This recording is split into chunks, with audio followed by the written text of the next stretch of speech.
The wind in that part of the country had a personality.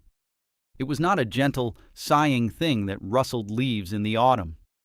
It was a bully, a saw-toothed thing that came down from the northern plains without apology, scouring the land flat and pushing against the will of anything that dared to stand.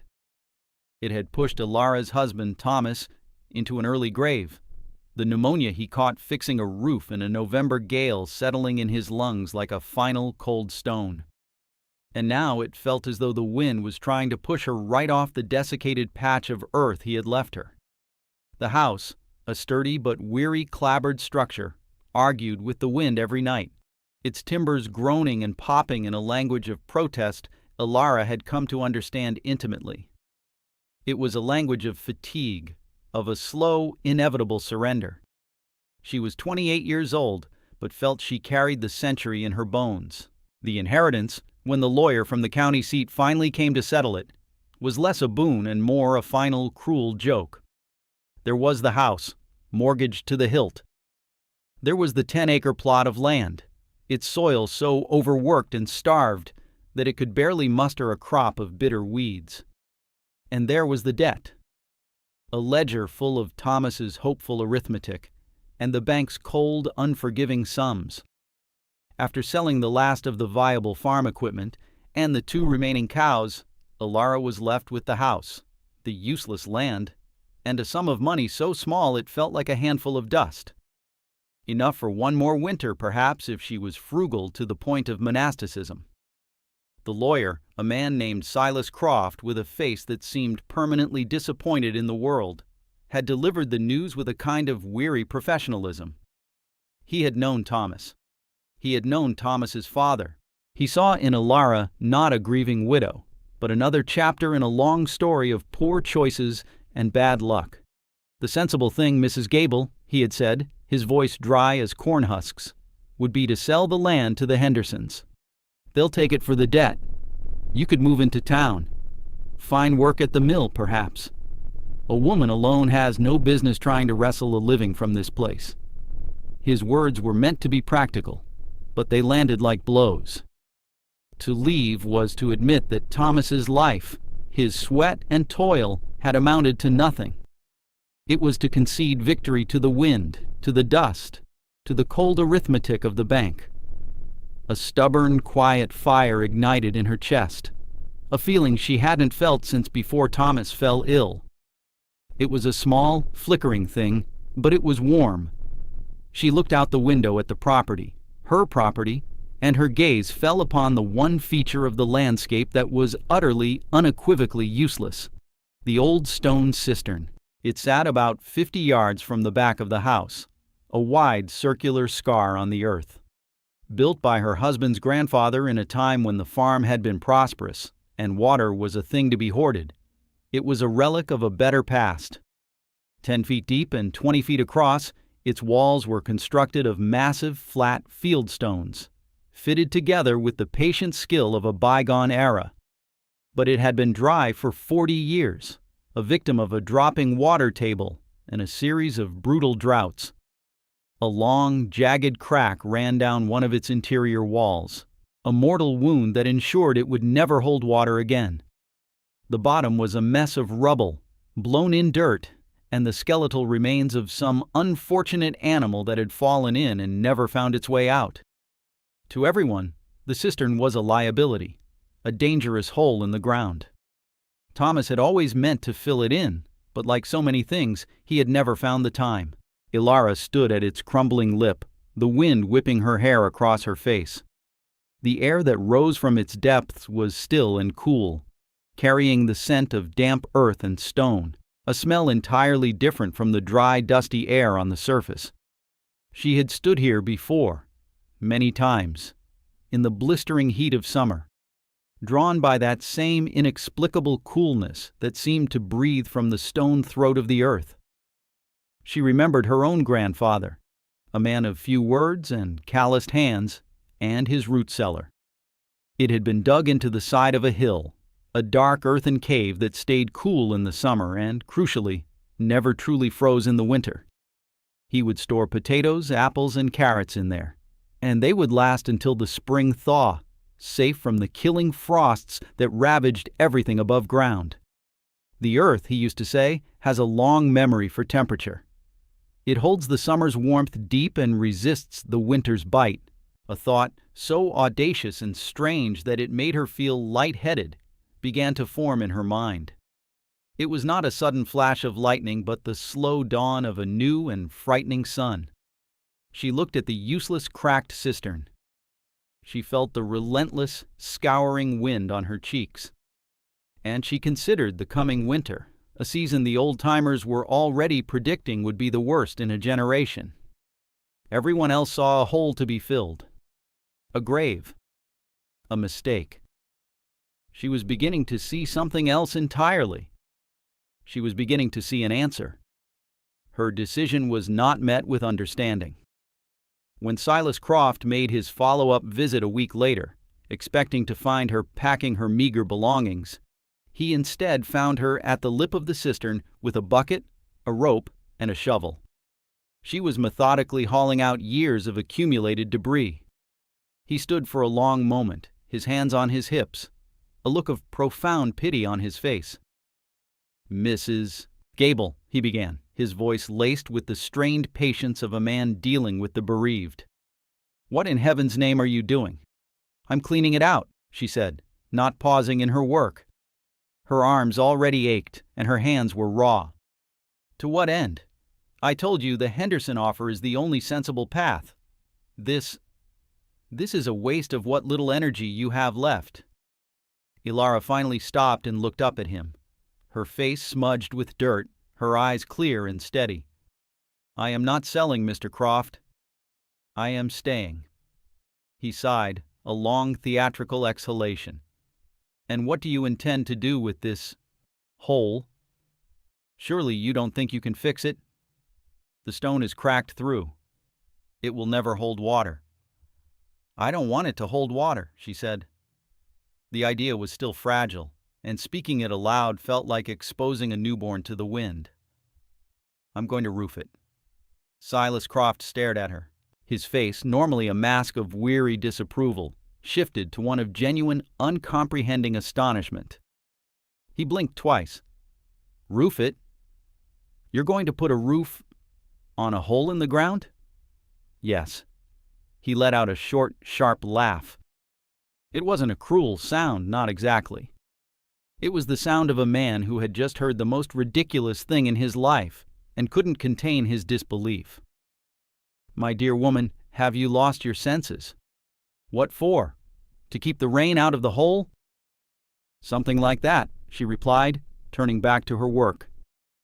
She didn't have the words or the inclination to explain the delicate physics of thermal mass, of sunken greenhouses, of the way the earth itself could be an insulator. Her plan existed not in neat sentences but in a clear, crystalline image in her mind.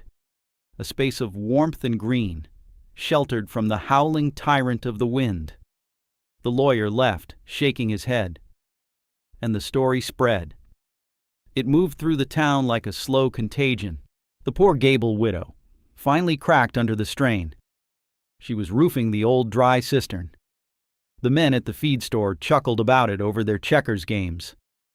The women at the church auxiliary whispered about it, their voices a mixture of pity and morbid curiosity. She became, in the quiet parlance of the town, the cistern woman. It was not a compliment. The work was brutal, a penance for a sin she couldn't name. First came the cleaning. For 2 weeks, from sunup to sundown, she lowered the bucket and hauled it up, hand over hand, until her palms were a geography of blisters and calluses. She hauled out dirt, rocks, tumbleweeds, and the pathetic, bleached bones of the fallen animal. Slowly, painstakingly, the magnificent stone walls were revealed in their entirety. She discovered the craftsmanship was even finer than she had thought. The stones were keyed together, each one supporting the next in a silent, sturdy compact. Even the great crack, upon closer inspection, did not seem to threaten the structural integrity of the whole. It was a flaw, yes, but not a fatal one. Next, she had to level the floor.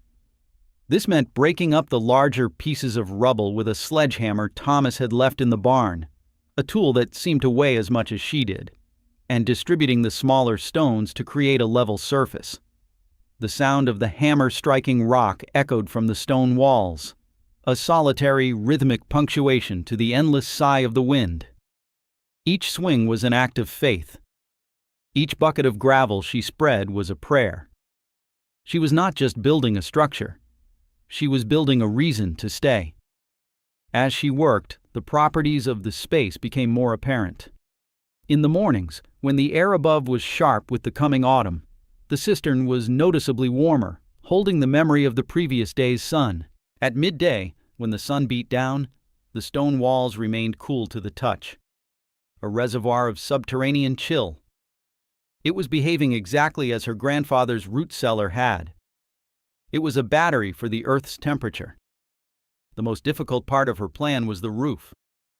She needed to build a framework and cover it with glass. She had no money for new lumber, and less for panes of glass. So she became a scavenger on her own land. Behind the barn, half swallowed by overgrown weeds, was the collapsed ruin of an old cold frame Thomas's mother had used for her seedlings. The wood was rotten in places, but many of the core beams were salvageable. She spent a week pulling nails, sawing away the rot, and measuring the solid lengths that remained. The glass was a greater challenge. Then she remembered the old farmhouse on the northern edge of the Henderson property. It had been abandoned for decades, its windows shattered by vandals and storms. But she recalled that the back of the house had a small enclosed sun porch. Perhaps, just perhaps, some of the panes had survived. Under the cover of a moonless night with a pry bar and a bundle of old blankets, she made her way across the fields. It felt like a crime, but a necessary one. She found the porch, its roof sagging, and to her immense relief, 4 large intact panes of glass still sat in their frames, dusty and webbed with grime but unbroken. Getting them out without shattering them was a nerve-wracking ordeal, a slow surgical process of prying away rotting wood and gently easing the heavy panes free. She wrapped them in the blankets and carried them back, one by one, her heart pounding with every step. The town's skepticism had a face, and it belonged to Thomas Miller. He was their nearest neighbor, a practical, kind-hearted farmer who had known Alara since she was a girl. He watched her progress from his fields, his expression a mixture of concern and bewilderment. One afternoon, he finally walked over, his boots kicking up dust. He found her wrestling with a heavy beam, trying to lay the first piece of the roof's framework across the cistern's mouth. "Alara," he said, his voice gentle, "let me give you a hand with that." He took the beam from her effortlessly and helped her set it in place. "Now," he said, wiping his hands on his trousers, "you want to tell me what this is all about?" Unlike Silas Croft, he listened. She explained her idea, her voice gaining confidence as she spoke of the Earth's stable temperature, of creating a pocket of calm air shielded from the wind, of capturing the low winter sun. She called it a sunken greenhouse. Thomas Miller listened patiently, his gaze fixed on the hole, then on her. He scratched the back of his neck. "I've heard of sun catchers for livestock," he admitted, "and of course root cellars. But this, Alara, this is a mighty big gamble on a half-remembered story from your granddad. The work alone is enough to kill a man, let alone—" He trailed off, but she knew what he meant. A woman. Alone. "It's the only gamble I have left," she said simply. He looked at her then, at the fierce determination in her dirt-smudged face, at the raw, calloused skin of her hands. He still thought she was chasing a fantasy, but he saw something else too, a will as unyielding as the stone she was working with. "It's a fool's errand, Alara," he said with a sad shake of his head. "But I reckon your back will break before your will does. If you need help lifting the heavy timbers, you come and get me. I won't have it on my conscience that you fell in and broke your neck." He became her reluctant, skeptical ally. He didn't believe in the project, but he believed in the principle of neighborliness. He helped her set the main beams, his powerful arms making short work of a task that would have taken her days. He showed her how to notch the wood so it would lock together, creating a stable, 8-sided frame over the opening. He never offered a word of encouragement about the idea itself, but his practical help was worth more than 1,000 empty platitudes. He was the first person who didn't laugh. The construction of the roof frame took another 3 weeks. She filled the gaps with smaller pieces of scavenged wood, creating a structure that resembled a giant, low-angled spiderweb. The final, most delicate task was setting the glass. With Thomas Miller's help, they carefully lowered the heavy, precious panes into the 4 largest openings she had designed on the south-facing side of the roof, where they would catch the most sun. The remaining section she covered with oiled canvas, stretched taut and nailed down. It was not elegant, but it would be functional. She built a small, sturdy door on the north side, and a set of wooden steps leading down into the earth. By late October, it was finished. From the outside, it was a bizarre sight.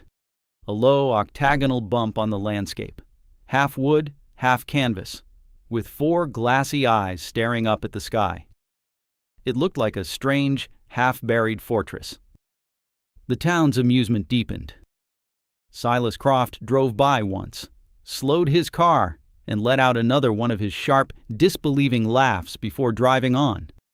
The name Cistern Woman was now spoken with a kind of finality. She had completed her folly. But inside, something magical was happening. Ilara walked down the wooden steps and into a different world. The wind, which had been her constant tormentor for months, was gone. The only sound was the scuff of her own boots on the gravel floor. The air was still and cool, but not cold. It smelled of earth and stone and the faint, clean scent of the old glass. Sunlight streamed through the 4 panes, pooling in bright rectangles on the floor. It was a space of profound, almost sacred quiet. She began to move the last of her precious things into the cistern.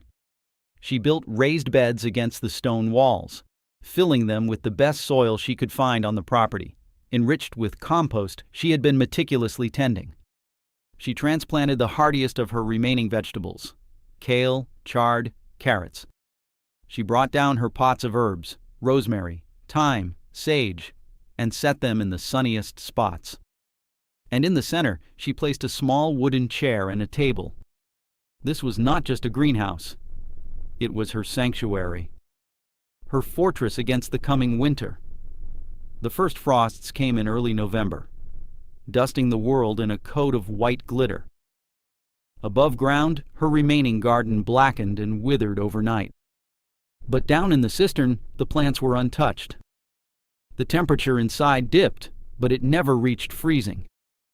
The massive stone walls, having soaked up the autumn sun for months, were now slowly, steadily radiating that warmth back into the space.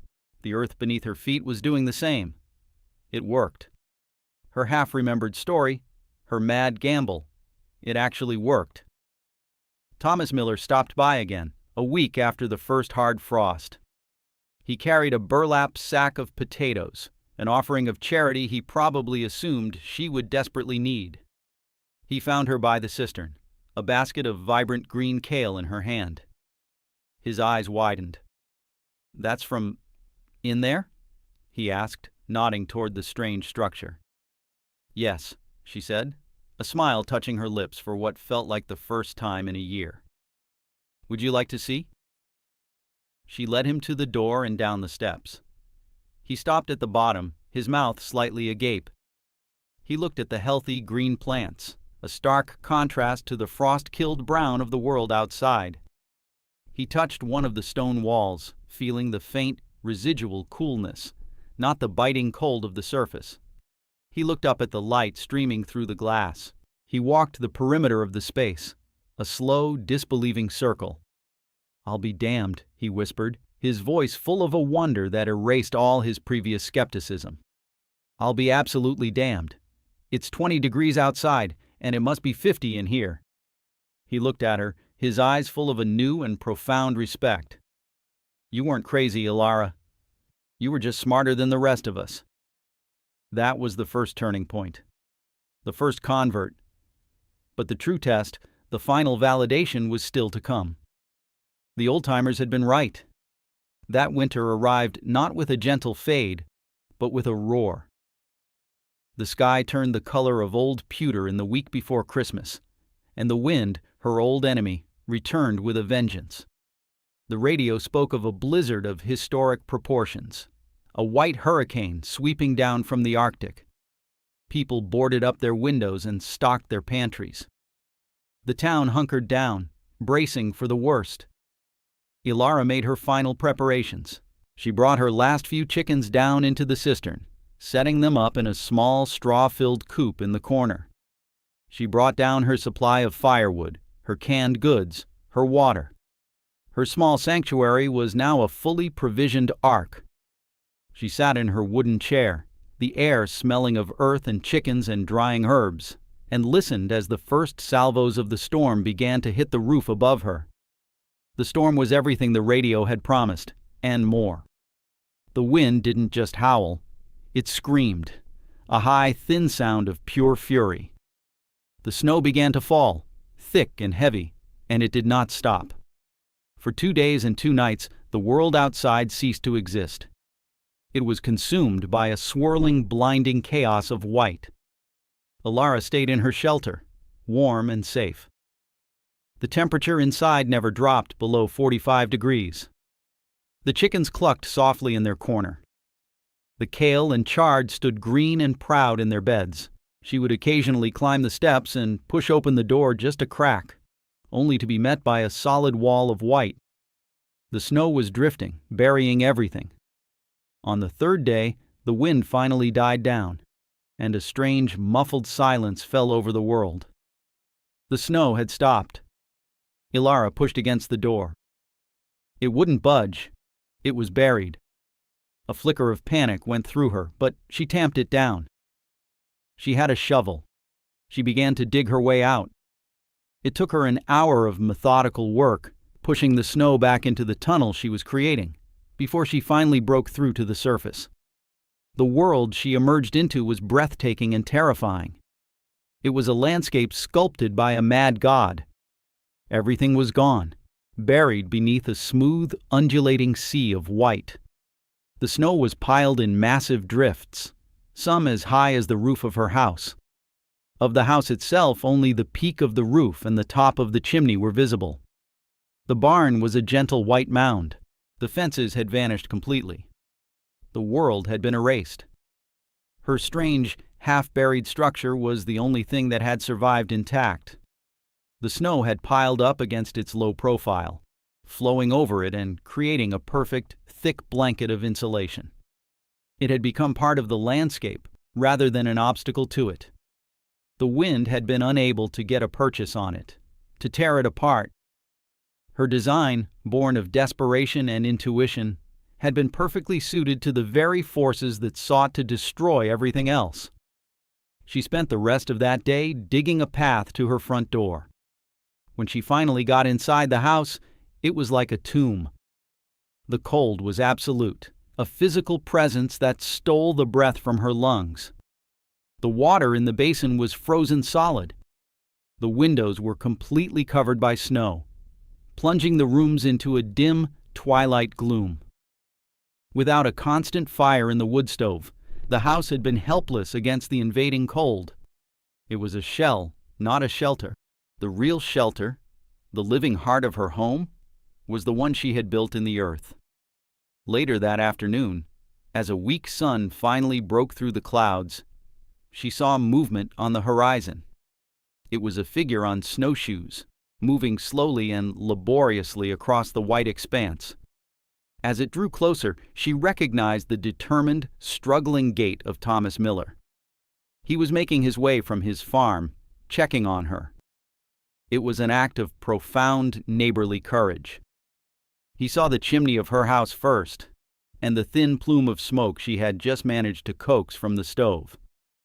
His relief was visible even from a distance. As he got closer, his eyes scanned the landscape, trying to make sense of the new geography.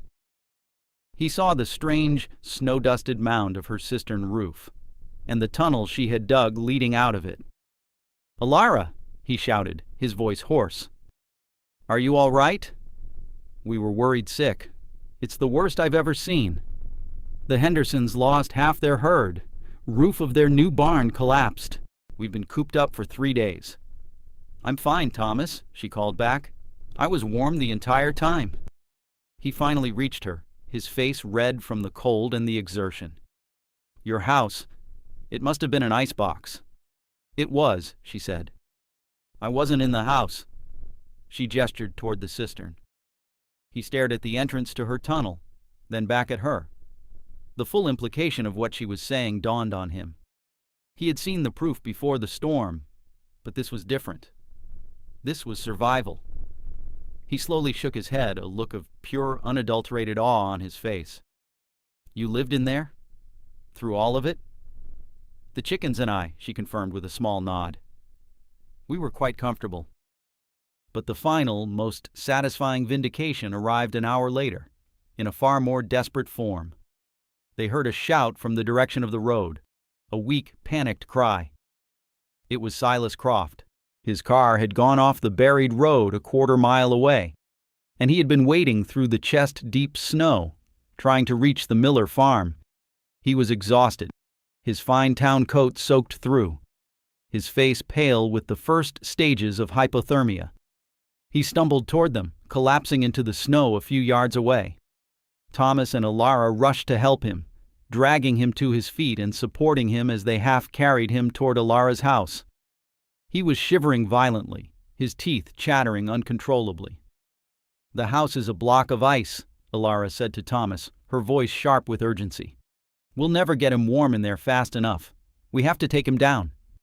Without another word, they guided the bewildered, stumbling lawyer not to the front door of the house, but to the strange hole in the snow. They led him into the tunnel and through the wooden door at its end. The effect on Silas Croft was immediate and dramatic. The moment he passed through the doorway, out of the wind and into the still, mild air of the cistern, his shivering lessened. He stopped, looking around in utter disbelief. His gaze fell upon the green living plants, the softly clucking chickens, the neat stacks of firewood. He saw the simple chair and table. The air was 50 degrees, a stunning, life-giving contrast to the brutal single-digit temperatures outside. He touched the stone wall, his expression one of complete incomprehension. He looked at Alara, who was already ladling a cup of broth she had kept warm on a small portable stove. His face, which had so often held a look of pity and condescension for her, was now stripped bare of all its certainty. All he had was a question. How? The word was a bare whisper, a surrender. It was an admission of a world turned upside down, of a reality he could not process.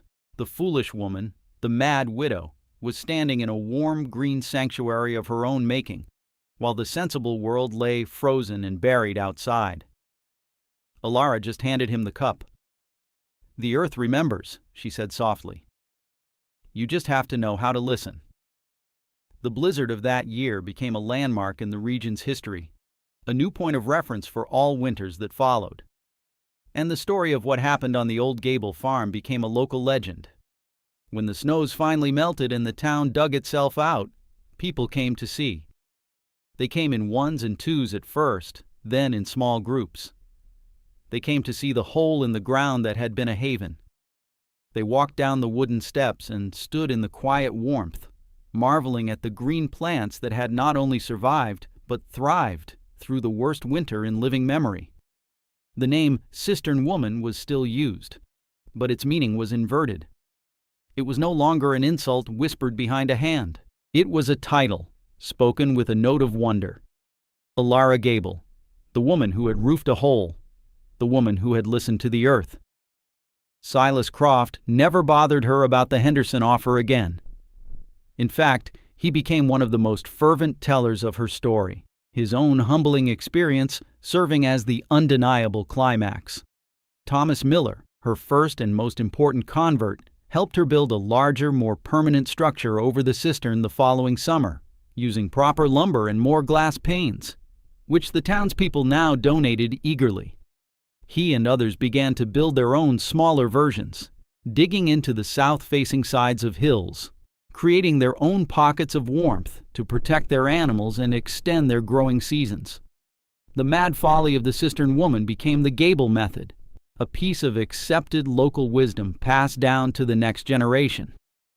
Alara lived in that house for another 50 years. She never grew rich, but she was never again poor.